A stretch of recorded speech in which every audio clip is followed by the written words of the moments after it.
buat apa semacam sinopsis atau apa, nah lalu nanti kita tanggapin sama-sama ya.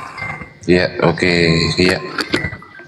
Jadi, Bang Predika diucapin dulu Bang Marcelino ini sudah bersahadat. iya, iya.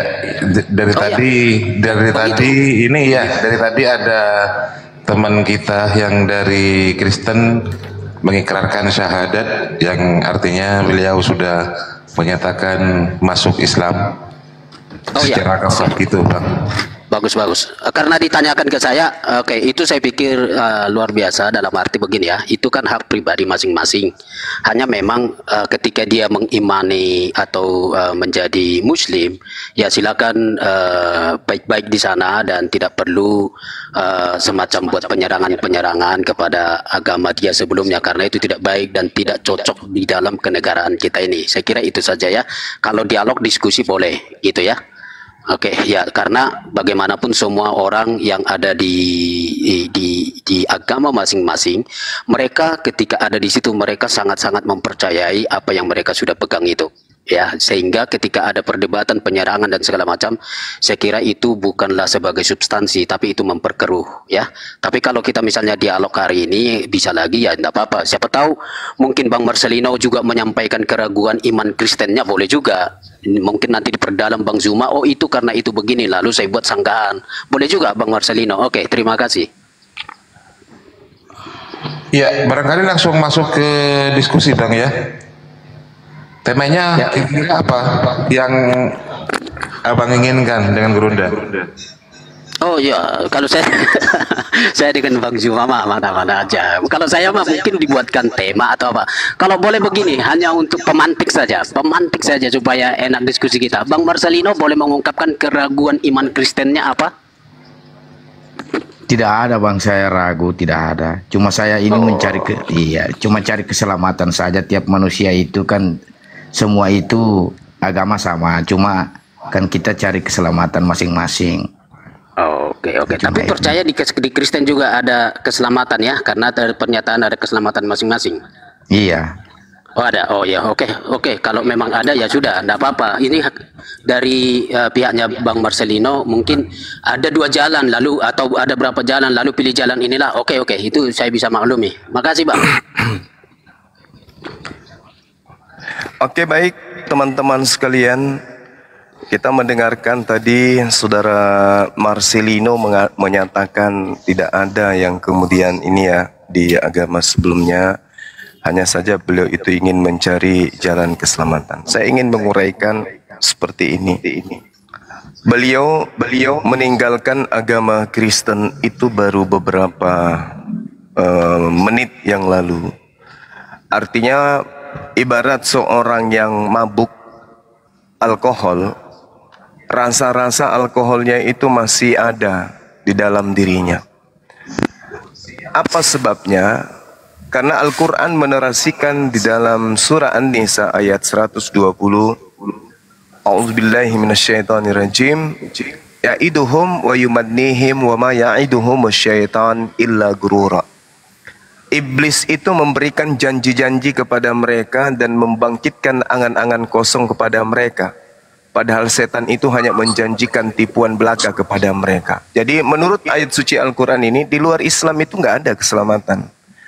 Lagi pula di Al-Quran juga diterangkan, wa iyyadu'una illa syaitanan marida. Yang orang kafir sembah itu adalah iblis yang terkutuk. Iblis yang durhaka. Nah, mengawali diskusi kita, saya mengharap adanya dari Kristen ini untuk menjelaskan kepada saya khususnya yang sudah bertahun kemudian berkecimpung dunia apologet, ingin mendengarkan apa sebabnya Tuhan yang Anda sembah itu disebut terkutuk. Karena sesuatu yang terkutuk itu ya sifatnya negatif, apapun itu. Dengan kata lain, bagaimana mungkin ada keselamatan ketika yang disembah itu makhluk terkutuk? Itulah. Sementara Galatia 3 nomor 13, yang Anda sembah itu dikatakan makhluk terkutuk di atas tiang. Bagaimana bisa ada keselamatan? Sembahannya aja terkutuk. Bagaimana yang menyembah? Nah, seperti itu dasarnya. Silakan.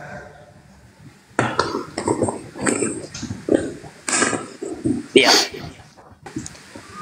Sorry Bang Zuma, sorry. Saya tidak dengar semua. Mohon maaf dulu. Boleh dibuat simpulannya saja. Kesimpulannya, bagaimana mungkin ada keselamatan kalau yang disembah saja itu terkutuk, sedangkan sembahan yang benar itu menurut para nabi wajib hukumnya maha suci, wajib hukumnya maha tinggi, tidak bercacat, tidak ternoda. Nah, sedangkan yang Kristen sembah ini adalah makhluk terkutuk yang digantung di atas pohon. Nah, ini dia. Makanya saya bertanya, bagaimana mungkin ada keselamatan kepada orang yang menyembah makhluk terkutuk? Yang disembahnya saja terkutuk, bagaimana yang menyembahnya? Dan benar saja, Yesus banyak mengutuk orang-orang yang menjadikan penyaliban atau pembunuhan para nabi itu sebagai sesuatu yang baik. Itu bisa dibaca di Matius 23. Jadi kesimpulannya, bagaimana bisa mendapatkan keselamatan kalau sembahannya saja makhluk terkutuk? Demikian.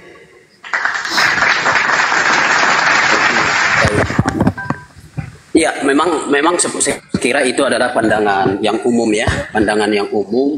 Bagaimana kita bisa menyembah atau menjadikan seseorang atau sesosok sebagai juru selamat sementara dia pun adalah yang terkutuk ya. Ya, jelasnya itu adalah Yesus yang kita sebut, yang mungkin beberapa kali dikutip-kutip dari Galatia pasal yang ketiga itu. Nah, memang itulah uniknya iman Kristen.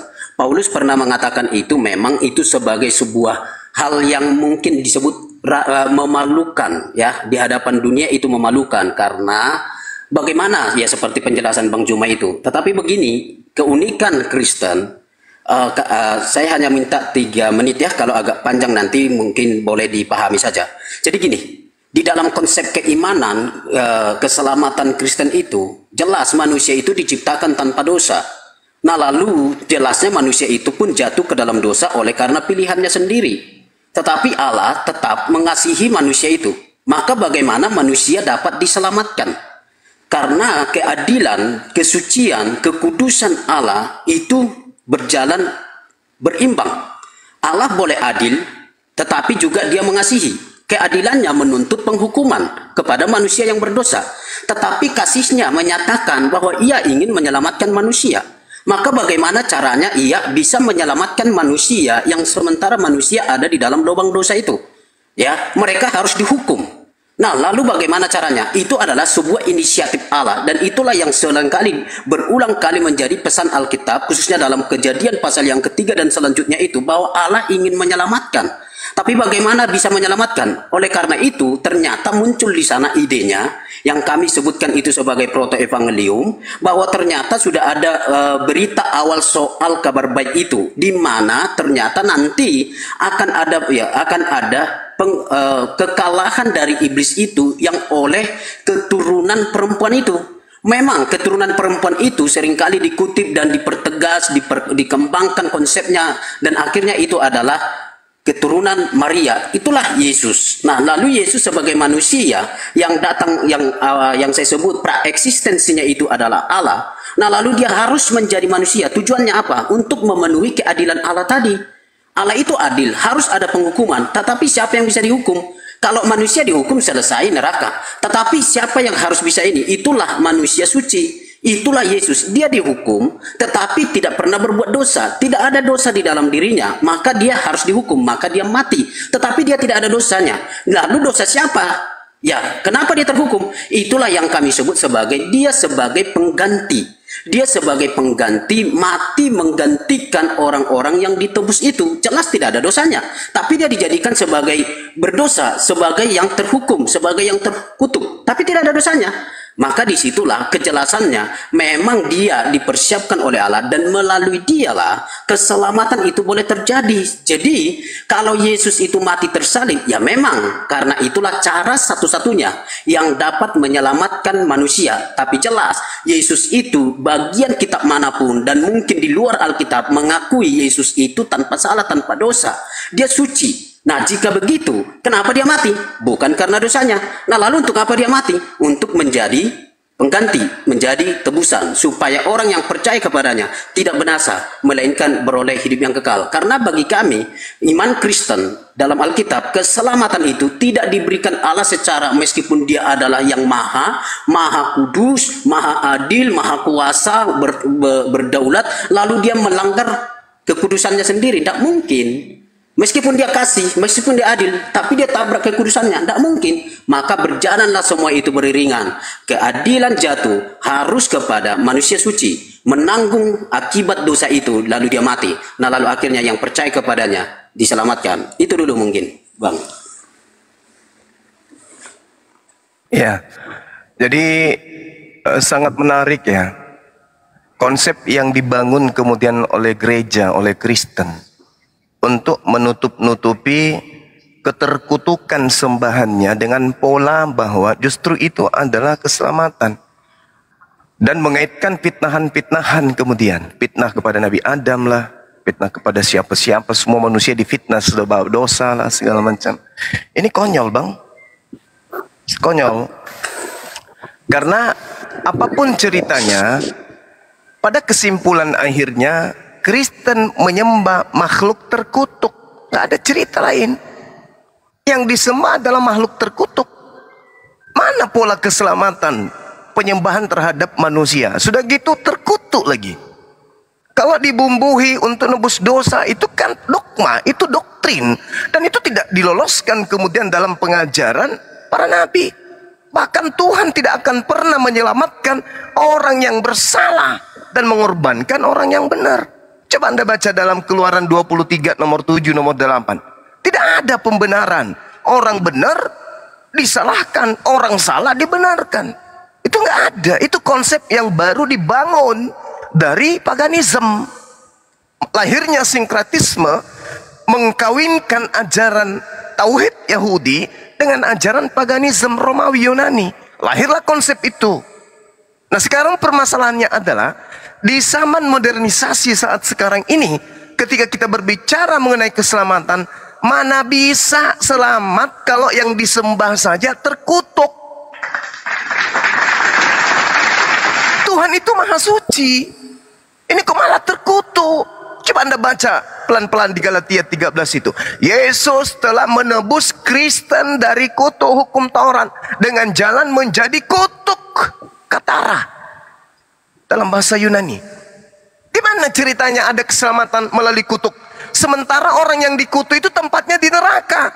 Jadi yang di atas salib, yang digantung di atas salib ini pasti bukan Tuhannya Kristen, tapi dia adalah manusia. Nanti kemudian dikatakan, oh itu adalah Tuhan kami dalam rupa manusia. Oke, manusianya mutlak wajib masuk ke dalam neraka. Karena dia manusia. Sisi kemanusiaannya yang ke neraka wajib. Kenapa? Karena dia makhluk terkutuk yang menanggung semua dosa-dosa di atas muka bumi ini. Tak ada pertobatan. Tak ada pertobatan. Kapan manusia yang terkutuk itu bertobat? Tak ada. Aku menanggung semua dosa manusia. Oke. Jadi semua dosa manusia ada di pundakmu. Ya. Terus pernah enggak kamu bertaubat dengan dosa-dosa yang ada di atas pundakmu itu? Tak pernah. Kemana perginya pelaku kejahatan yang menanggung semua kejahatan orang? Kemana perginya? Ya neraka. Berarti celakalah orang yang menyembah penghuni neraka. Kan gitu poinnya. Yesus yang Anda sebut di atas tiang mati, terkutuk. Kemana perginya? Ya neraka dong. Masa ke surga? Jadi kalau Tuhan Anda saja ke neraka, sembahan Anda saja ke neraka, bagaimana dengan Anda? Silakan. Ya. Baik, oke, ada beberapa poin yang saya bisa tangkap ya. Pertama, Bang Juma menyampaikan bahwa kekristenan menutup-nutupi apa ini tadi ya, keterkutukan Yesus. Dia tidak. Kami jelas berita salib itu jelas, bahkan dipampangkan itu maupun di berbagai tempat dengan lambang salib itu, oke?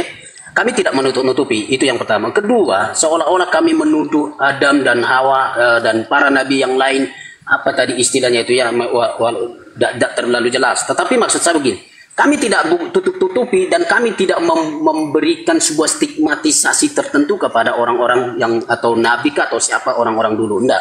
Nah, tapi kembali sekarang.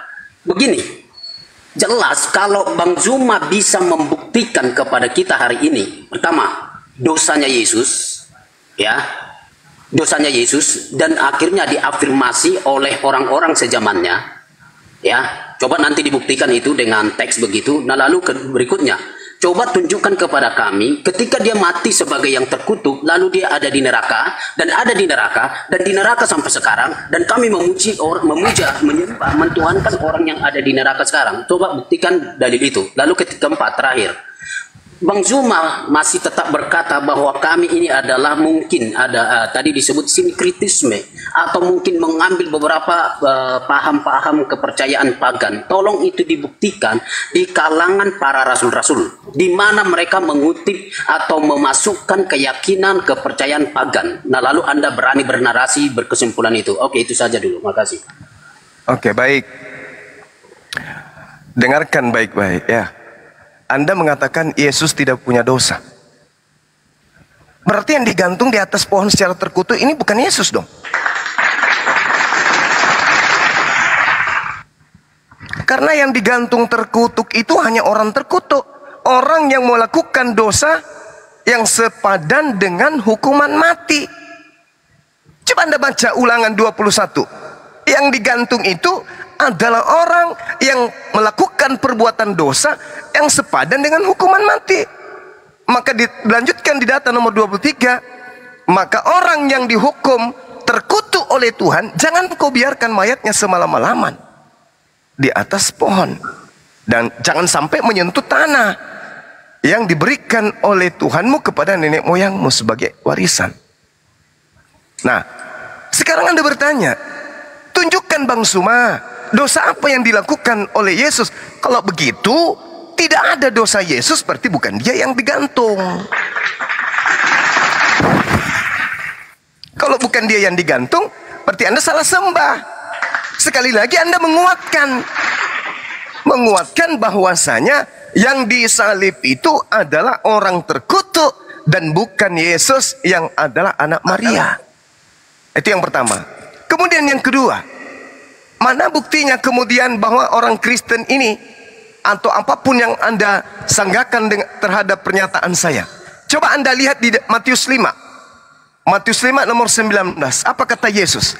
Barang siapa yang meniadakan setitik pun dari hukum Taurat, meskipun yang paling terkecil, lalu mengajarkan kepada orang lain, maka dia akan menempati tempat terendah. Tempat terendah ini, itu sebenarnya dalam bahasa Yunaninya, bahasa Yunani itu dikatakan sebagai kata alskesos. Artinya apa? Terhina. Terhina itu artinya apa? Neraka.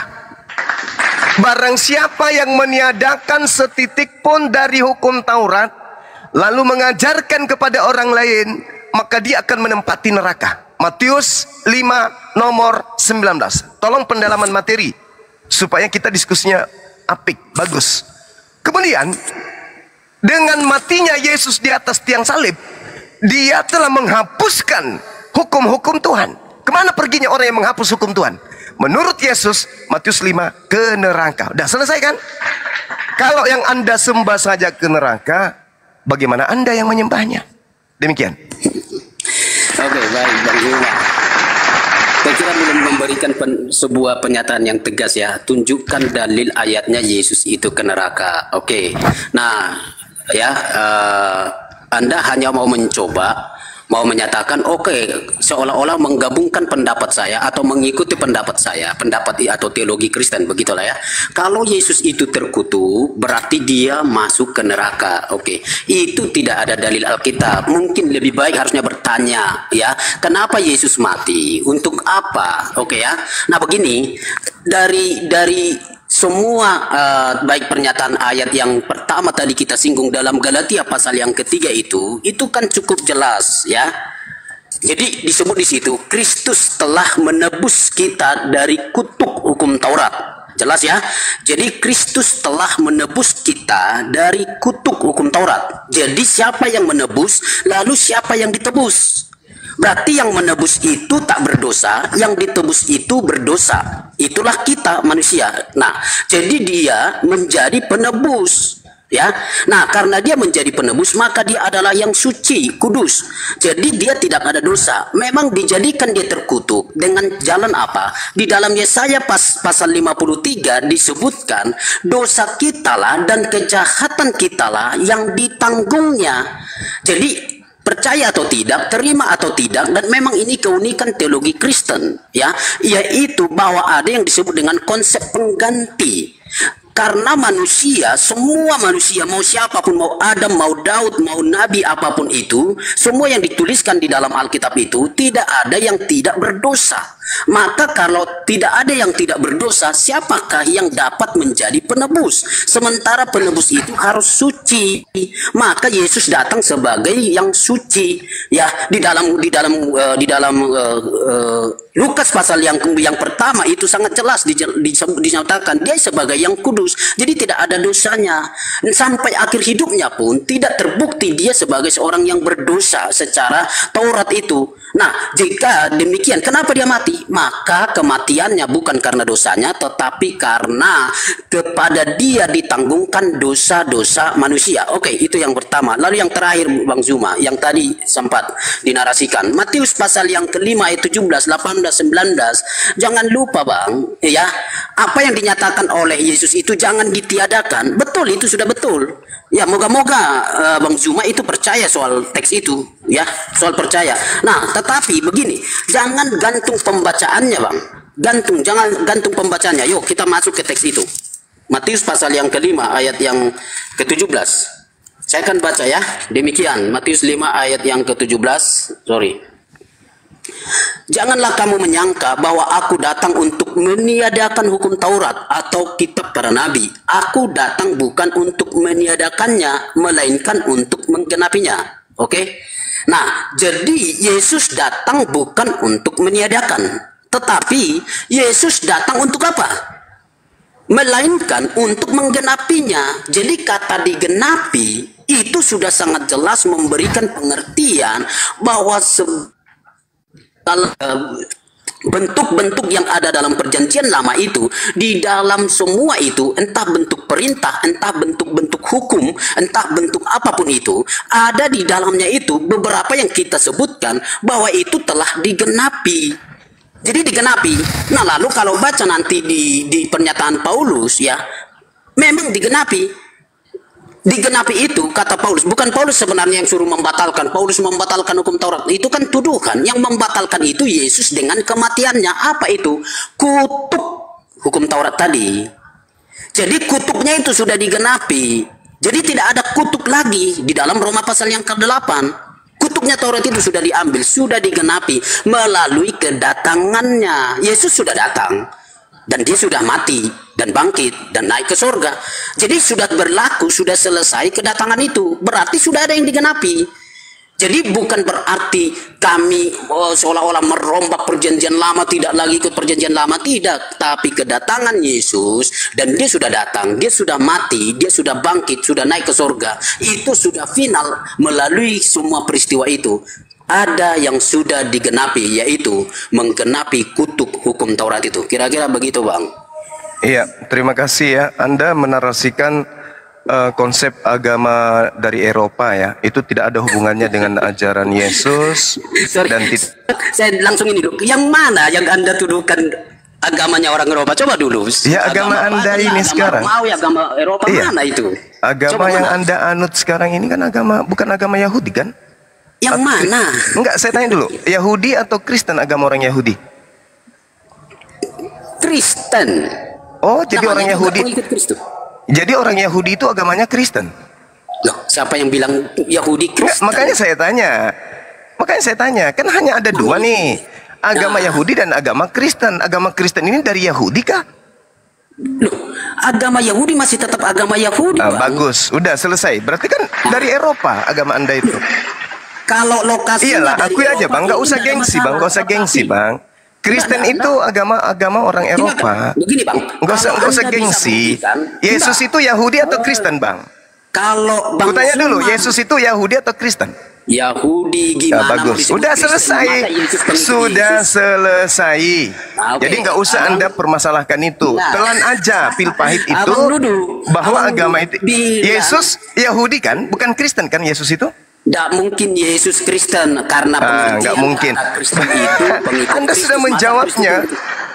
Anda Dengar, sudah Bang. menjawabnya. Oke, sudah, Yesus sudah. nggak mungkin Kristen, iya kan? Sudah. Berarti Silakan Kristen ini bernarasi, dari setelah itu Barat. bisa sambung. Udahlah Bang, Oke. udah. Ya kita masuk Sudah. ke tema. Oke. Nah, sekarang. Belum Oke. kan? Saya hanya mengatakan agama Ya. yang Anda jelaskan beberapa menit itu adalah konsep ajaran Barat, Eropa. Ini kita masuk ke dalam ajaran Yesus supaya Anda sadari itu. Di dalam ajaran Yesus tidak ada sedikit pun Adam mewariskan dosa. Catat itu baik-baik. Nanti Anda boleh bantah.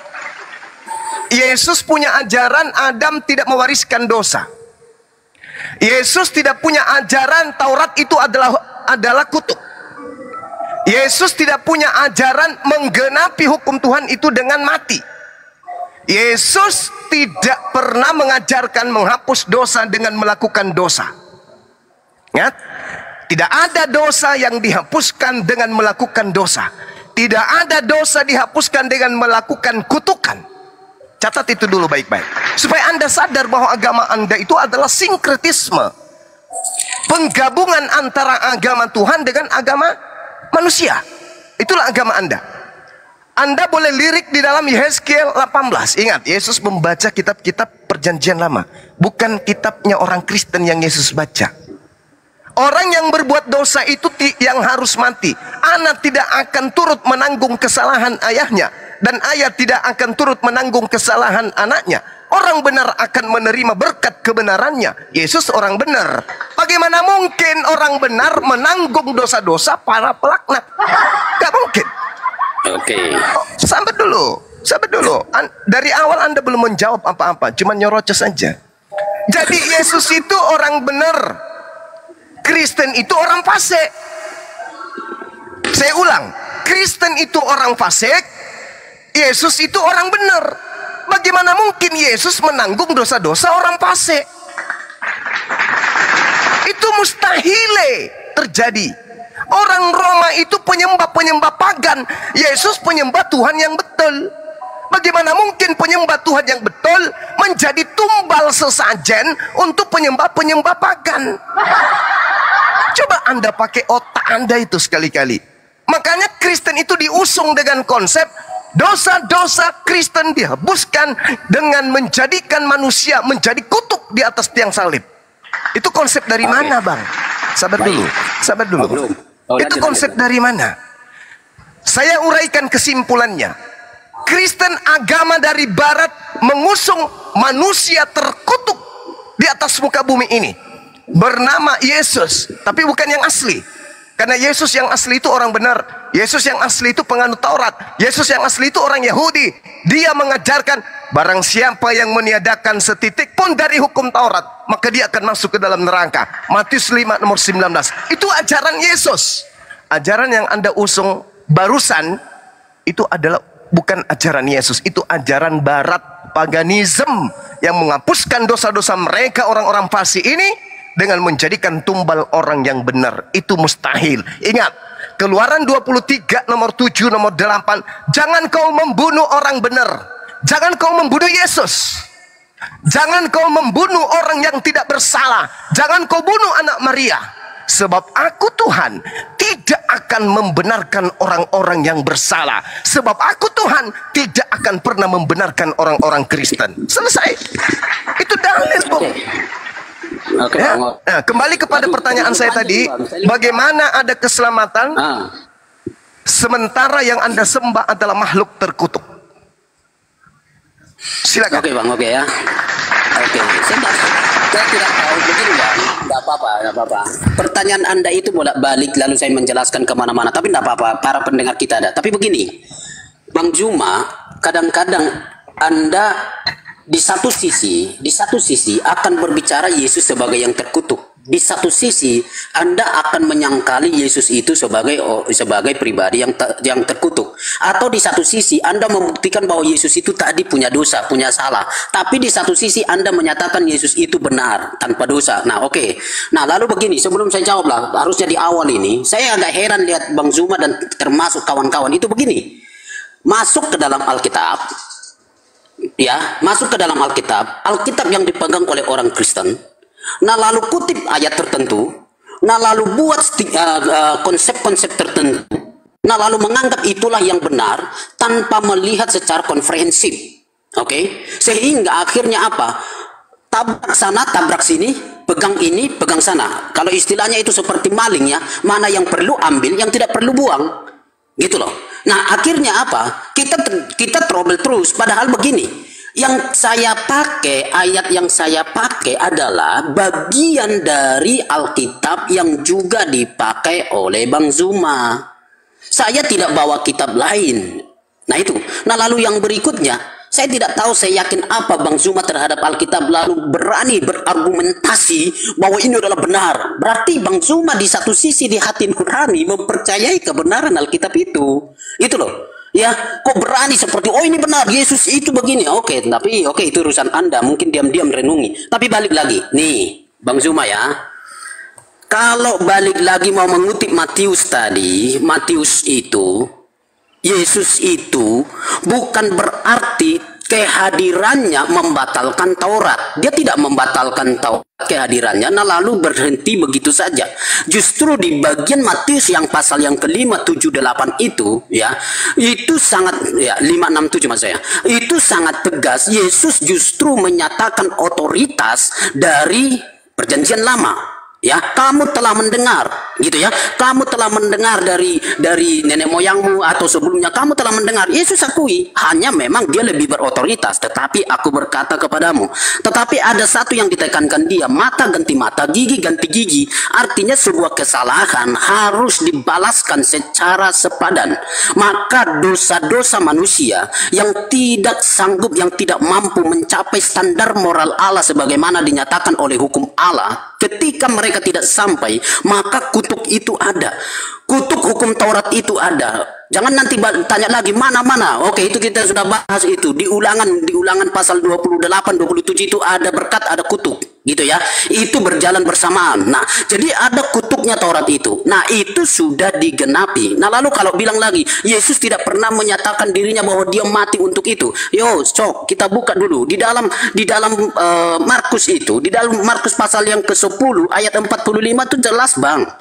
Markus pasal 10 ayat 45, karena anak manusia juga datang bukan untuk dilayani, melainkan untuk melayani dan untuk memberikan nyawanya menjadi tebusan bagi banyak orang. Kata tebusan itu dipakai dengan tegas, menjadi tebusan. Jadi dia mati, dia menyerahkan dirinya, memberikan nyawanya, itu ya, memberikan nyawanya sebagai tebusan, ya. Jadi jangan pikir Yesus itu mati secara tanpa berarti, atau malah Yesus bilang malah mau mungkin bilang Yesus itu mati karena kesalahannya. Enggak, mati sebagai tebusan. Jadi Yesus sadar kematiannya adalah untuk itu. Oke, saya kira itu aja. Tapi mungkin jawab dulu yang bagian-bagian awal itu, Bang Zuma. Ya, Anda belum menjawab terkait dengan bagaimana mungkin selamat sementara yang Anda sembah itu terkutuk. Sabar dulu. Oke, saya jawab dulu ya. Sabar. Waktu Anda masih ada nanti. Sabar dulu. Oh ya, sudah, oke. Iya, capek juga saya mendengarkan suara Anda tapi isinya nggak ada. Anda berbicara mengenai komprehensif. Saya sudah jawab, Bang Zuma, cuma Anda aja bilang nggak jawab. Saya mau pamit dulu karena mau jemput ini. Ya, silakan Bang Marcelino, silakan, hati-hati di jalan. Oke. Selamat Bang Marcelino, ayo. Iya. Assalamualaikum. Waalaikumsalam warahmatullahi wabarakatuh. Anda berbicara mengenai komprehensif. Di agama Anda itu nggak pakai itu.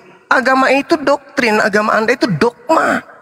Kalau berbicara komprehensif berarti dia harus menyeluruh, dan pada intinya itu semua cakupan item-item kekristenan itu wajib hukumnya ditelaah teliti baru kemudian dijadikan sebagai patokan hukum. Itu dulu. Tapi di Kristen itu tak ada, komprehensif itu nggak dipakai, Bung. Jangan Anda pakai bahasa-bahasa ilmiah yang justru akan menabrak dogma. Dogma itu tidak pakai teliti, menyeluruh, luas, meliputi. Itu nggak ada dalam dogma. Yang namanya dogma itu ya pembodohan, pentululan manusia. Itu dogma namanya. Tai ayam didogmakan itu adalah coklat, jadi coklat dia. Itu dogma. Itu tidak pakai ilmu komprehensif. Itu agama Anda. Nah sekarang masuk ke dalam tema. Anda mengatakan saya kadang-kadang menggunakan Yesus itu tidak terkutuk. Kadang-kadang menggunakan Yesus itu terkutuk. Kenapa bisa Bang Suma seperti itu? Karena orang Kristen itu menggabungkan antara Yesus asli dan Yesus palsu. Oke, Yesus, sabar dulu Bang. Yesus palsu dan Yesus asli, mana? Yesus asli itu yang mengajarkan hukum Taurat adalah kunci keselamatan. Yesus palsu yang mengajarkan hukum Taurat itu adalah kutub. Sabar dulu. Anda tinggal mencatat poin-poin saya. Tidak, sabar. Anda menuduh melalui ajaran bisikan makhluk halus yang ngaku Yesus. Akulah Yesus yang kau niaya. Itu makhluk yang membisikkan Paulus konsep Kristen. Paham itu dulu. Yesus yang makhluk halus yang datang kepada Paulus, yang membisikkan 13 kitab kepada Paulus sehingga lahirlah agama Kristen. Ulangan 27, justru orang yang tidak melakukan hukum Taurat yang terkutuk, bukan Tauratnya yang terkutuk. Melanggar undang-undang, melanggar rambu-rambu lalu lintas, yang melanggar bukan rambunya tapi orangnya. Bukan undang-undangnya yang melanggar, tapi orang yang melanggar undang-undang itu yang terkutuk. Bukan hukum Tauratnya yang terkutuk, tapi yang terkutuk adalah orang yang melanggar hukum Taurat.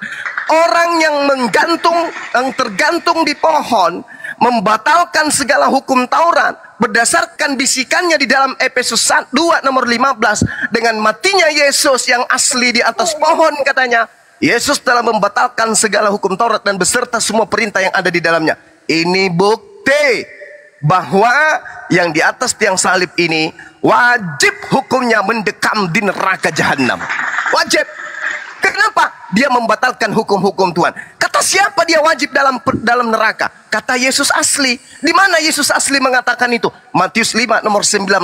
Barang siapa itu tidak mengenal. Barang siapa yang meniadakan setitik pun dari hukum Taurat, meskipun yang paling terkecil, apalagi membatalkan semuanya, lalu mengajarkan kepada orang Barat. Sabar dulu Bang, sabar dulu. Sabar dulu Bang. Tetap Anda yang bicara, Bang Juma yang bicara, tapi tolong dijelaskan. Matius pasal yang kelima ayat 17 itu Yesus datang untuk menggenapi. Apa yang digenapi? Coba Abang jelaskan dulu. Mumpung Abang ayat di situ. Anda cukup baca Yohanes 14 nomor 31. Dunia harus tahu aku mengasihi Bapa, berarti mengasihi hukum-hukum Bapa. Dan aku melaksanakan segala apa yang diperintahkan oleh Bapa kepadaku. Ah itu. Oke. Baca itu, paham itu. Sabar dulu, sabar. Coba, di mana keterkaitan dua dalil itu? Lalu lihat di dalam kitab Perjanjian Lama. Jadi ada Perjanjian Lama, anggaplah itu sebagai hukum Taurat. Lalu Yesus berkata, aku bukan menyediakan, tapi untuk menggenapinya. Nya di situnya yang mana? Gitu loh. Kok lompat ke sabar. pasal Yohanes. Sabar. Nah, Anda punya loncatan berpikir masih lemah. Anda baca Matius 23. Matius 23 nomor 1, nomor 2, nomor 3 aja dulu Anda baca. Jangan kau mengikuti ahli Taurat. Aduh Bang, saya nggak bisa menjelaskan kalau gini terus Bang. Jangan kamu mengikuti ahli Taurat, orang Farisi. Mereka menduduki kursi Musa, mereka mengajarkan tapi mereka tidak mempraktekkan Perjanjian Lama atau hukum Taurat. Jangan, kata Yesus. Jangan. Artinya jangan menjadi Kristen. Sederhana untuk menjadi waras itu Bang. Coba Anda baca Matius 23. Bang, ini agak TikTok dulu kita ya, tapi di bawah santai. Gini loh Bang. Bang, jangan terburu-buru bilang itu orang Kristen. Karena lalu yang menghilangkan hukum Taurat dan mengaku-ngaku pengikut Yesus itu umat apa? Oke. Ini umat Bang, apa? Ya, saya kasih keterangan. Enggak. Anda katanya TikTok. Jawab dong. Oke. Yang mengaku sebagai pengikut orang Yahudi tapi menghilangkan hukum Taurat itu agamanya apa?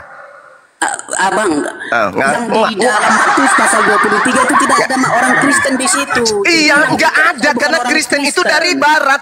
Bagaimana mungkin Yesus menyebut yang bukan kaumnya? Aduh, Nggak mungkin.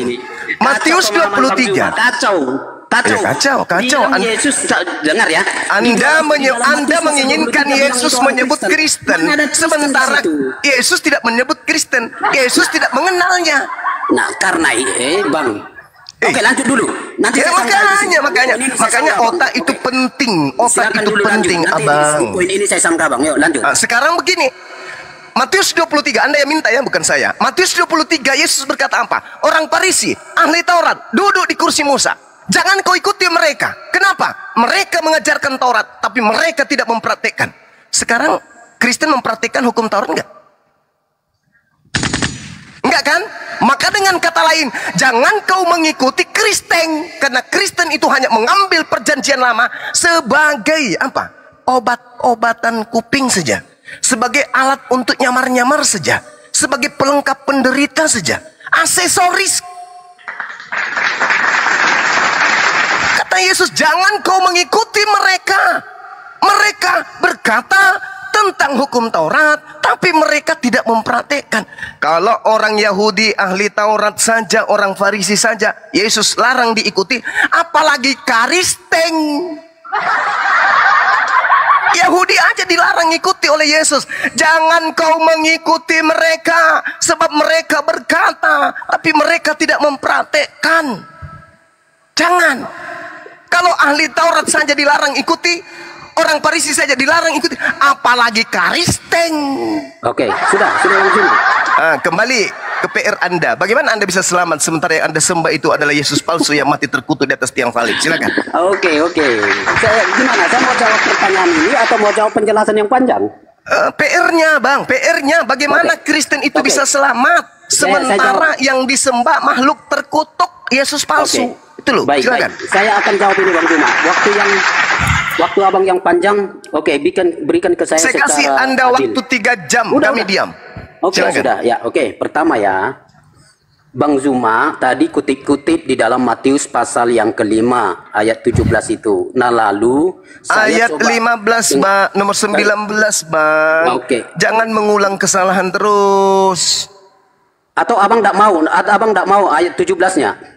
17, 18, 19. Anda mau mulai dari 15 pun saya makan. Tapi sudah. masalahnya Yesusnya di poin 19. Barang siapa yang meniadakan hukum Taurat meskipun yang paling terkecil, lalu mengajarkan kepada umat lain, orang lain, maka dia akan menempati neraka. Itu poinnya. Oke, Bang. Silakan. Oke, Bang. Sudah. Jadi gini, Matius pasal yang kelima itu adalah satu paket. Kalau Abang mengutip 17, 18, 19, oke, itu menyatakan otoritas dan kewibawaan dari hukum Taurat, oke. Jadi Yesus sangat mengakui dan menghargai itu. Nah, lalu dalam pernyataannya dia datang nih sebagai nabi, dia datang sebagai Mesias, atau dia datang sebagai pribadi manusia di tengah-tengah Yahudi pada waktu itu.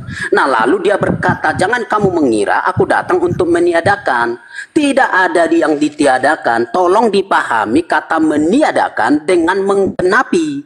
Jadi Yesus tidak meniadakan artinya membuang begitu saja atau menganggap itu sudah tidak berlaku, bukan, tetapi menggenapi. Itu jangan dibuang kata menggenapi. Nah, lalu tadi pertanyaan saya ke Bang Zuma, jika itu menggenapi berarti itu adalah sesuatu yang sudah ada di belakang, yaitu hukum Taurat. Hukum Taurat tergantung nanti Bang Zuma mau ngaku yang mana, tetapi jelas di situ berarti sudah ada sebelum Yesus, sudah ada hukum-hukum, yaitu hukum Taurat itu sendiri. Nah, lalu hukum Taurat itu sendiri dicanangkan oleh Yesus, aku bukan untuk meniadakan, tapi kedatanganku adalah untuk menggenapi. Nah, Yesus sudah datang. Tadi saya sudah bilang, Yesus sudah datang, sudah mati, sudah bangkit, sudah naik ke sorga, tidak ada lagi di bumi, sudah clear, selesai. Yesus sudah datang 2000 tahun yang lalu.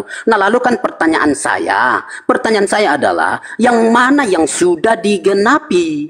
Gitu loh. Itu tidak dijawab Bang Zuma. Nah, lalu lompat ke pasal 14. Pasal 14 itu, nah lalu kaitkan dengan Matius pasal 23. Nah, lalu menjadi kabur dari pertanyaan saya. Mana yang disebut digenapi itu? Nah, lalu ini lompat ke pasal 23 bahwa ada satu pernyataan pernyataan atau pencelaan Yesus terhadap orang-orang yang ada di situ. Jelas. Oke, kita masuk ke Matius pasal yang ke-23. Pasal 23 ayat 2 dan 3 itu. Ahli-ahli Taurat dan orang-orang Farisi telah menduduki kursi Musa. Setelah itu sebab itu turutilah dan lakukanlah segala sesuatu yang mereka ajarkan kepadamu, tetapi janganlah kamu turuti perbuatan-perbuatan mereka. Artinya begini, apa yang diajarkan oleh orang Farisi itu sudah bagus, ya, sesuai Taurat. Tetapi perbuatan-perbuatan mereka tidak sepadan, jangan turutin itu sudah bagus. Nah, tapi poinnya yang abang tarik tadi, itu karisteng, entah pun mungkin mengakui setelah itu dakwah, mendakwa, tidak mengakui. Ternyata Bang Zuma masih tetap pakai ayat-ayat itu untuk menyatakan, ini loh, bahwa orang Kristen itu tidak melakukan hukum Taurat, padahal Yesus sudah bilang harus dilakukan itu. Kami bukan begitu, Bang Zuma. Kami lakukan hukum Taurat itu, tetapi kami mengerti hukum Taurat itu. Mungkin ini di hadapan Anda, tapi kalau tidak percaya, duduk di bangku kuliah, duduk di lebih belajar manis, mohon kerendahan hati, bahwa hukum Taurat itu punya tiga aspek. Aspek yang pertama aspek sipil, aspek kedua aspek moral, aspek ketiga aspek seremonial. Jadi supaya paham. Nah, lalu yang mana yang sudah digenapi, yang mana yang belum digenapi, yang mana kondisional, yang mana unkondisional, mana yang sudah berhenti, yang mana masih relevan, masih berlangsung, gitu loh. Nah, saya tidak jelaskan itu di sini semua, tetapi di dalam pembelajaran formal itu ada. Oke, itu. Nah, lalu berikutnya di pertanyaan saudara, pertanyaan terakhir ini, ya. Konsep keselamatan ini, bagaimana kita mempercayai orang yang tergantung lalu dia masuk neraka? Oke, yang bilang masuk neraka itu Bang Zuma. Tidak ada iman Kristen, saya bilang begini, tidak ada kesaksian, pernyataan siapapun yang akhirnya bisa dipegang secara turun-temurun sampai hari ini yang membuktikan Yesus itu ada di dalam neraka. Jadi Yesus tidak berada di dalam neraka dalam konsekuensi kematiannya yang terhukum itu lalu dia akan menetap di sana. Tidak, ya. Tidak ada itu. Kalau Bang Zuma bilang itu, ya tidak apa-apa. Itu kan Bang Zuma yang bilang, bukan Alkitab, bukan iman Kristen yang diturunkan, yang punya runut historisnya. Tidak ada itu sampai hari ini. Nah, jadi silakan aja Bang Zuma bernarasi, silakan aja, tidak apa-apa. Tetapi jelas, Yesus yang mati itu adalah kematian sebagai penebus. Kematian yang mengganti dia sebagai penebus, dan ada yang ditebus, berarti ada sesuatu yang dibayarkan, nah lalu akhirnya orang-orang yang disebut sebagai ada di dalam lumpur dosa atau di dalam kutubnya hukum Taurat itu diselamatkan. Jadi Yesus mati bukan sebagai yang terhukum menetap lalu selama-lamanya ada di situ. Alkitab kami tidak berhenti sampai Yesus mati, tapi Yesus bangkit, Yesus naik ke sorga, dan sekarang pun dia adalah Allah, gitu loh. Dia adalah Tuhan. Jadi iman Kristen itu, jadi kalau Anda tadi sedikit saya singgung soal komprehensif itu artinya pemahaman kami mulai dari Kejadian sampai Wahyu, kami kaitkan, kami sangat-sangat perhatikan detailnya. Cuman tidak mungkin dibuka di forum-forum yang seperti ini. Belajarlah di gereja, belajar di katekisasi, belajar di sekolah-sekolah teologi, begitu loh. Nah, oke. Jadi saya bantah pernyataan Bang Zuma kalau Yesus itu mati lalu ada di dalam neraka. Nah, lalu yang di neraka itu dijadikan seperti seseorang atau oknum atau sesosok yang ada di neraka lalu dijadikan Tuhan. Itu bukan iman Kristen. Tidak ada itu, Bang. Oke, makasih. Ya. Jadi Anda harus belajar dulu nih. Kalau saudara mengajarkan saya harus sekolah di sini, untuk apa sekolah kalau otak nggak dipakai? Percuma, Bang. Sekolah tinggi-tinggi. Diam dulu kenapa, Bang? Nah, ini diskusi ringan dulu ya. Diskusi ringan. Anggaplah ini iklan, Bang. Janganlah bilang pernyataan begitu. Nanti ada orang tanya kepada Abang, Abang memang sekolah sampai di mana? Saya gitu. Sekolah sampai hari ini. Sampai hari ini saya sekolah. Iya, di Islam itu tak ada hentinya sekolah. Sampai di Taman Makam Pahlawan. Ijazah itu cuman formal. Ijazah itu cuman formal. Asal Anda tahu, banyak orang yang sarjana. Saudara-saudara, dengar dulu, Bang. Abang mau membuang rekan-rekannya abang yang sarjana, yang master agama itu, mau buang itu. Saya hanya membuang sarjana-sarjana agama Kristen, STT aja yang saya buang. Yang belajar yang gitu. Kemudian belajar Bible tapi nol. Nonsen. Semisal Anda, ini aja. Ini di Indonesia Anda ngerti nggak? Sabar dulu. Anda berkhotbah 3 jam. Saya dulu. Satu kalimat sebelum Anda lanjut. Satu kalimat saja. Di Indonesia ini, di Indonesia ini tanpa pandang agama, menghargai pendidikan formal. Ya, kalau pendidikan tapi ujung-ujungnya menyembah makhluk terkutuk, kan percuma juga, Bang. Itu soal lain. Diam dulu. Ini giliran saya nggak mau ke teologi dulu, tapi pernyataan Anda tadi yang menghinakan orang-orang yang belajar itu, Bang. Di kalangan jangan Anda menyulut. Jangan Anda profesor sekalipun, profesor kalau masih Kristen itu masih cukup. Gitu loh. Diam. Kalau dia masih Kristen meskipun dia profesor, dia masih cukup bagi saya. Harus belajar sama anak TK. Baik, Bang, jangan nyerang teman sendiri. Loh, saya katakan kalau seorang Kristen, profesor dan masih menyembah manusia terkutuk, saya katakan dia masih cupu, masih level anak TK. Anak TK pun masih tinggi. Makanya diam. Ini diskusi, Bang. Silakan. Ini diskusi. Iya. Tapi yang jangan panas. Itu justru terhinakan. Silakan. Jangan panas. Silakan aja. Silakan aja, Bang. Silakan. Anda yang nyaring bunyinya kok enggak ada. Enggak ada data kok orang yang terkutuk disembah gimana selamatnya? Enggak ada, Anda jelaskan. Oke? Yesus terciduk, makhluk terciduk, terkutuk di atas pohon. Mau memberikan keselamatan, itu ilmunya di mana? Secara komprehensif itu di mana Anda bisa dapatkan teori itu? Itu kan buatan-buatan kalian saja. Kalian yang membuat-buat narasi, kalian mau membuat dogma, kerangka-kerangka iman yang kalian buat itu bertentangan dengan logika sehat. Makanya aku bilang, sekalipun kalian profesor, kalau masih menyembah makhluk terkutuk, tak ada gunanya. Nonsen. Sekarang masuk. Dengarkan, astagfirullahaladzim, ya Allah yang karim. Sebenarnya umat Islam itu sudah muak mendengarkan Anda. Poin Anda itu nggak ada. Yang dikatakan nubuat, Bang, itu adalah nubuat itu. Jangan karena panas Anda memperlihatkan ya adab yang kurang bagus. Kita berdiskusi. Anda ngomong saya diam kan? Meskipun yang kudengarkan itu cuma cuap-cuap pelawak. Di dalam Matius 23 nomor 3. Enggak, sebab itu turutilah dan lakukanlah segala sesuatu yang mereka ajarkan kepadamu. Anda tidak berani melanjutkan perkataan Yesus ini. Kenapa? Karena ini nampar muka Anda pakai sendal. Tetapi jangan kamu menuruti perbuatan-perbuatan mereka.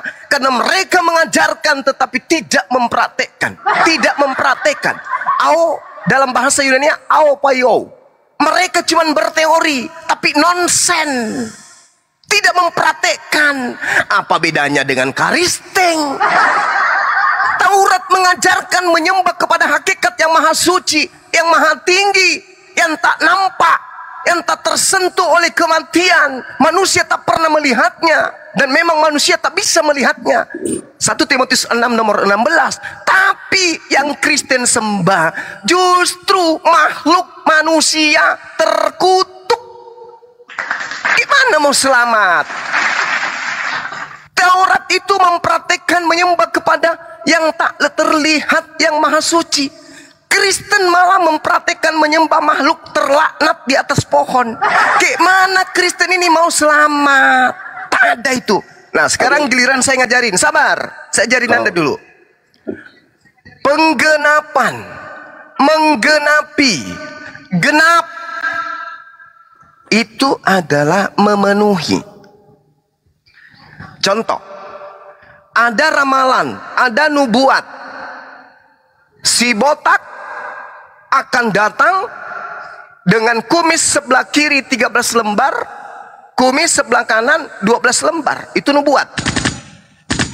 Ketika nubuat itu digenapin, maka akan muncul si botak dengan kumis kiri 13, kanan 12. Itu baru terpenuhi nubuatan tersebut. Sekarang tolong Anda tunjukkan nubuat, dosa-dosa akan dihapuskan dengan mengorbankan manusia terkutuk di atas tiang salib. Tunjukkan nubuatan itu. Ingat, saya ajarin Anda, menggenapi artinya memenuhi nubuat yang pernah ada di dalam kitabnya orang Yahudi. Tunjukkan di dalam kitabnya orang Yahudi, dosa ditebus dengan mengorbankan manusia terkutuk di atas tiang salib. Di mana nubuatan itu tertulis? Sebab Yesus mengatakan, jangan kau mengikuti mereka karena mereka hanya berteori, tidak mempraktekkan. Nah, Kristenlah itu orangnya. Demikian. Oke, baik. Oke, baik. Ya, saya coba membawa diskusi ini santai sebenarnya, tapi mungkin Bang Zuma menangkapnya saya seperti ini. Enggak lah, saya enjoy aja ya, karena kita juga ketemu bukan kali ini. Oke, nah lalu berikutnya begini.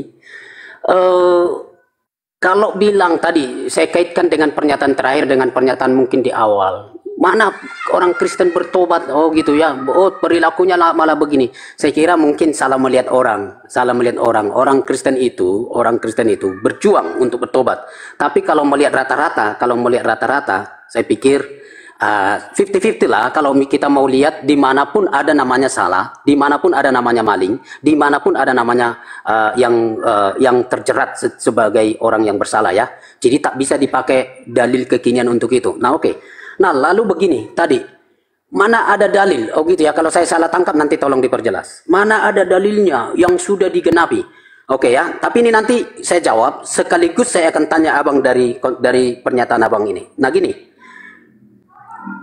Yesaya pasal 53 adalah bagian dari kitab suci perjanjian lama yang juga diterima, diakui oleh orang-orang Yahudi, termasuk di zamannya Yesus, bahkan oleh Yesus sendiri mengakui itu adalah firman Allah. Ya, itu pernyataan hukum Taurat di dalam perjanjian baru, baik itu dengan kata hukum Taurat maupun kata hukum, itu seringkali menurut konteksnya mengacu 10 hukum Taurat atau 5 kitab Musa atau seluruh Alkitab perjanjian lama. Nah, jika begitu, yang mana yang digenapi? Oke, jadi Yesus itu mati untuk menggantikan dosa atau mati sebagai tebusan. Oke, yuk kita lihat Yesaya pasal 53, Bang. Ya. Yesaya pasal 53 itu ada di dalam perjanjian lama dengan jelas ya. Saya buat begini ya, saya akan baca. Ya, pasal 53. Ayat yang ke-2 dulu ya, sorry, tulisannya kecil. Sebagai taruk, ia tumbuh di hadapan Tuhan. Dan sebagai tunas dari tanah kering, ia tidak tampan dan semaraknya pun tidak ada sehingga kita memandang dia.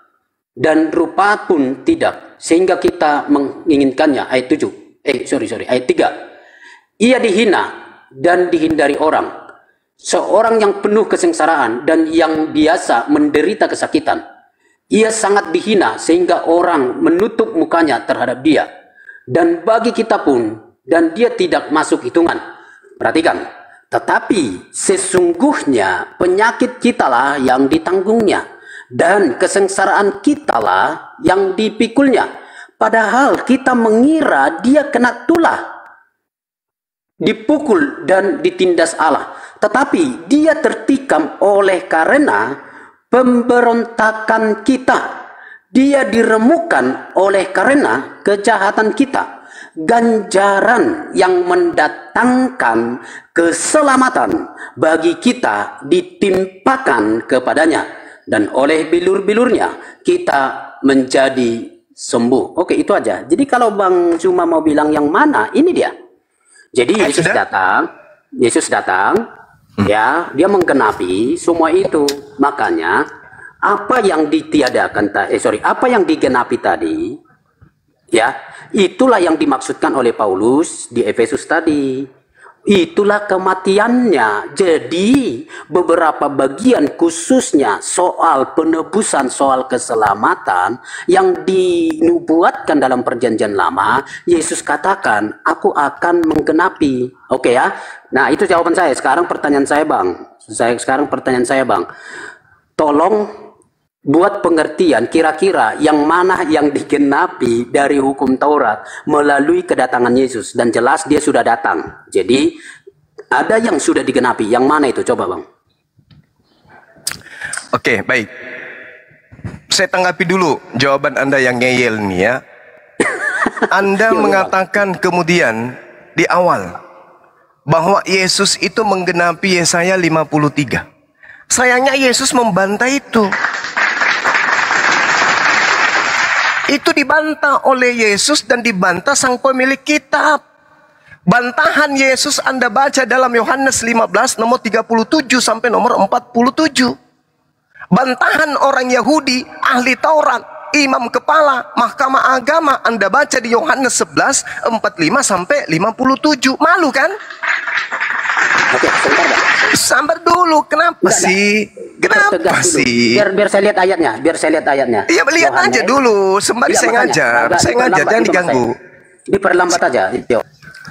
Silakan Anda belajar dulu. Yohanes 11 nomor 45 sampai nomor 57 itu adalah bantahan nubuatan tuduhan karisteng yang muncul ratusan bahkan ribuan tahun cocokologinya kemudian. Oke. Yohanes 8 nomor 4 sampai dulu 37 sampai 47 bantahan Yesus terhadap cocokologi karisteng yang muncul ratusan bahkan ribuan tahun kemudian. Yesaya 53 itu bukan untuk Yes. Bang, ini waktu saya loh Bang. Bang. Iya, baca maksud saya. Seperti saya tadi kan. Ini ayatnya saya baca. Saya tidak pernah mendengarkan Anda membaca Bible dari tadi. Oke, saya baca. Saya kasih dulu, saya ambil dulu, saya uraikan dulu. Saya uraikan dulu kebohongan karisteng.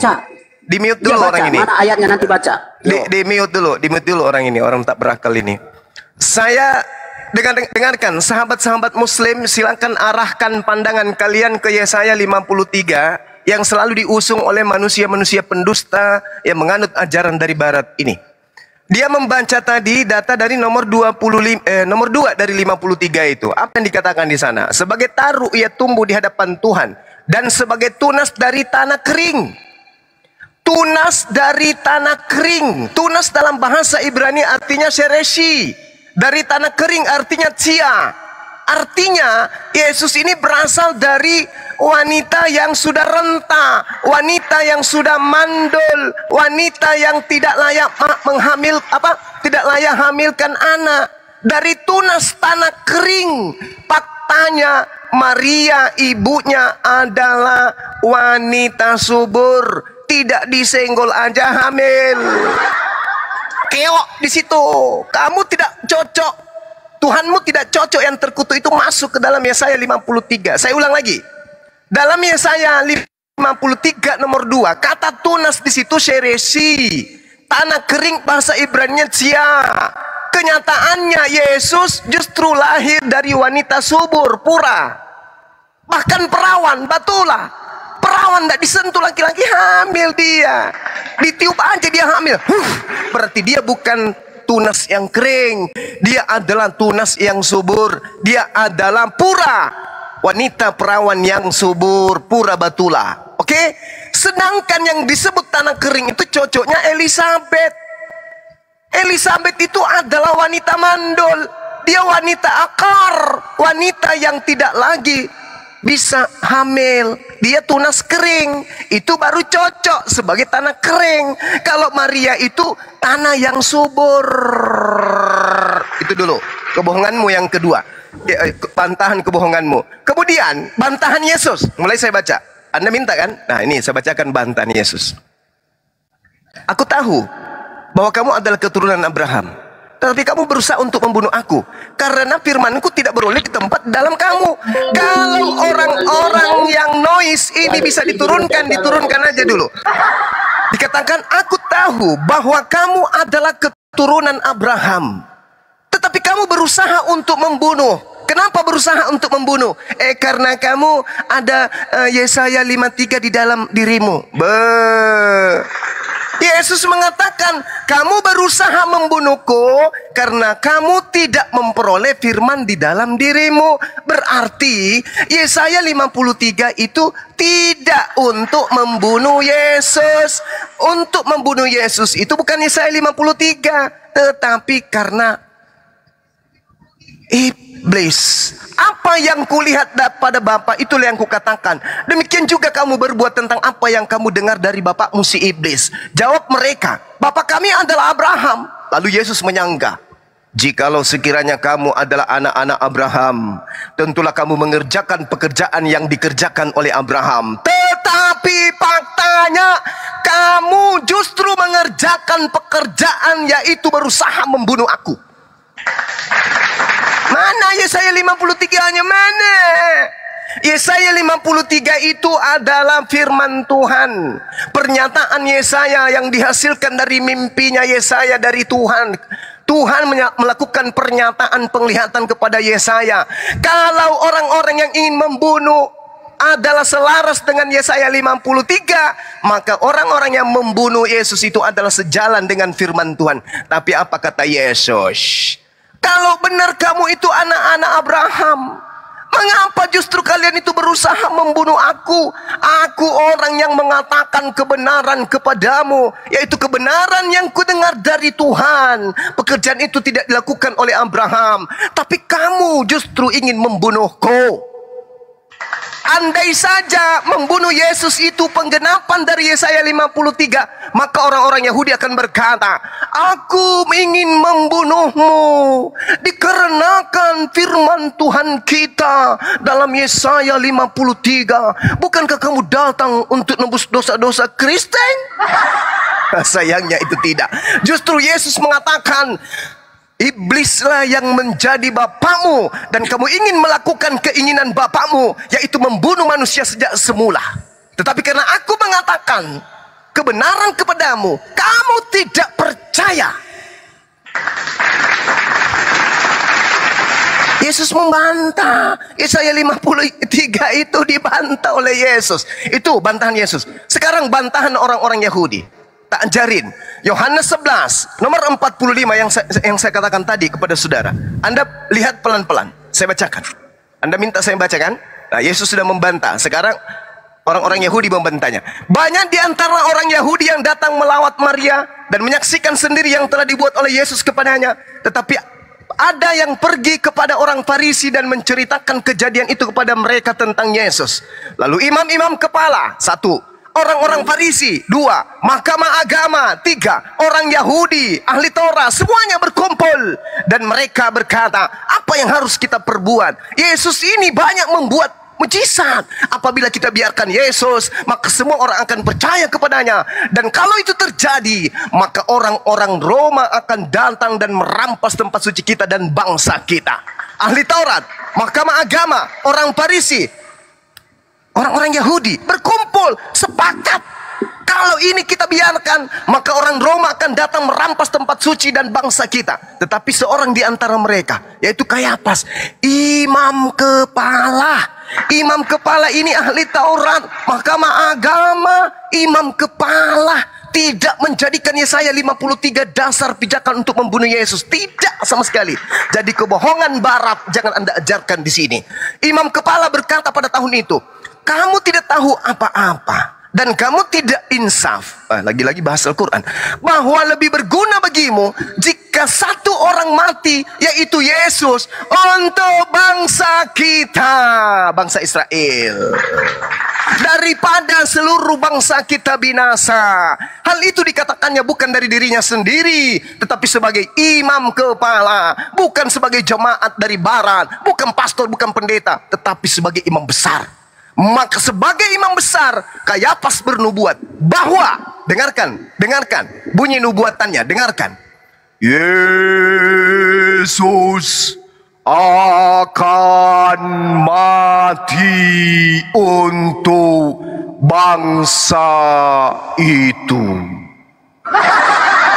Tak ada bangsa Kristen. Sabar dulu,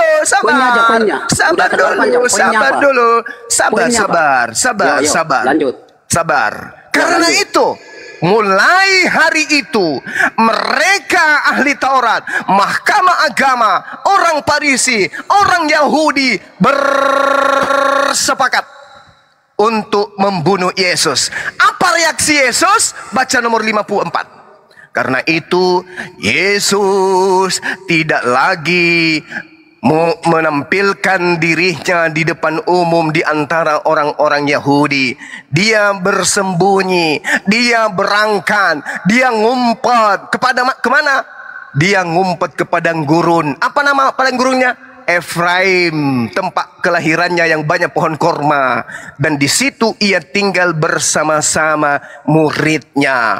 Mulai hari itu kemudian orang Yahudi kemudian memberikan sayembara. Siapa yang mampu kemudian menangkap Yesus, ia berikan sayembara. Mereka mencari sambil berdiri di bait suci. Mereka berkata seorang demi seorang, bagaimana pendapatmu? Apakah Yesus akan datang ke pesta? Sementara itu imam kepala dan orang Farisi telah memberikan perintah supaya setiap orang yang tahu di mana dia berada memberitahukannya agar mereka dapat menangkap membunuh Yesus.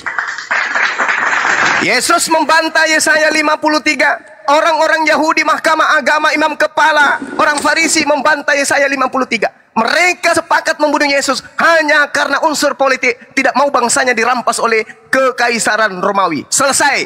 Bungkus imanmu, kembalikan ke Vatikan sana. Jangan kau ajarkan di Indonesia. Demikian.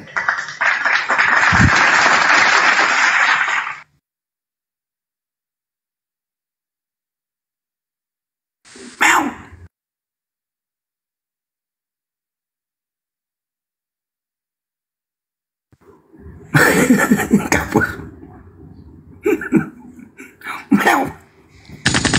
Bungkus imanmu, bungkus, bawa ke Vatikan. Karena sebelum Anda gulung tikar, tikar yang akan menggulung Anda lebih dulu. Takbir, Allahu Akbar, Allahu Akbar, Allahu Akbar, walillahil hamd. Jadi kesimpulan sahabat-sahabat sekalian, di awal tadi orang ini berbicara mengenai komprehensif, tapi kita tidak menemukan itu. Tentang pernyataan saya berdasarkan Al-Quranul Karim sedikit pun tidak dibantah. Wa iyyadu'una illa syaitanan marida. Yang mereka sembah hanyalah iblis yang terkutuk, iblis yang durhaka. Dan kita buktikan pada hari ini, yang mereka sembah adalah makhluk yang terkutuk di atas pohon. Tak ada pembelaan, tak ada kemudian bisa menganulir pertanyaan saya untuk bisa kita terima jawaban dari orang tersebut ketika saya bertanya kemudian kepada beliau. Apa pertanyaan saya? Bagaimana Anda menarasikan iman Anda yang bisa selamat sementara yang Anda sembah adalah makhluk terkutuk? Itu pertanyaan saya. Bagaimana mungkin selamat ketika yang disembah adalah makhluk berdosa? Apa buktinya makhluk itu berdosa? Dia membatalkan hukum-hukum Tuhan dengan menumbalkan dirinya sendiri. Atau ini hanya konspirasi yang diusung oleh Barat untuk kemudian menjadikan Yesus sebagai tumbal. Yesus berpesan di dalam kitab mereka, Lukas 21 nomor 8. Waspadalah wahai murid-muridku kepada penyesat yang akan datang kepadamu dengan memakai namaku, menjual namaku, dan berkata akulah Tuhan, akulah dia. Waspadalah, waktunya sudah dekat. Ini baru disebut tergenapi dengan munculnya Karisteng, dengan seperangkap ajaran-ajaran yang diusung membantah perintah yang Sang Maha Tinggi sesuai dengan pengakuan Yesus dalam Matius 7 nomor 15. Apabila sang pembinasa keji duduk di tempat kudus sebagaimana yang dinubuatkan oleh Nabi Daniel. Apa yang dinubuatkan oleh Nabi Daniel? Munculnya antikristus yang membantah perkataan-perkataan yang maha tinggi. Ciri-cirinya mengaku bertemu dengan Yesus di padang gurun, mengaku bertemu dengan Yesus dalam bilik penjara, dan mengajarkan kemudian untuk meninggalkan seluruh perintah Tuhan. Apa? Di mana itu? Efesus 2 nomor 15. Wahai orang-orang cupu, dengan matinya Tuhan kita di atas pohon, maka dia telah membatalkan segala perintah Tuhan beserta segala ketetapan yang ada di dalam hukum Taurat. Itu. Dan Kristen kemudian mengaminkan. Subhanallah, iyyadu'una min duni illa inatha. Yang mereka sembah selain Allah itu hanyalah berhala, hanyalah setan, Dan wa iyyad'una illa syaitanan marida. Mereka tidak lain hanyalah menyembah setan yang terkutuk. Maha benar Allah dengan segala firman-Nya. Saya pamit untuk ibadah sejenak. Silakan. Assalamualaikum Guru Nazima. Assalamualaikum. Waalaikumsalam warahmatullahi wabarakatuh. Dilanjut sahabat-sahabat. Silakan. Bang Sidik, Assalamualaikum. Ustaz Arif, Assalamualaikum. Waalaikumsalam warahmatullahi wabarakatuh.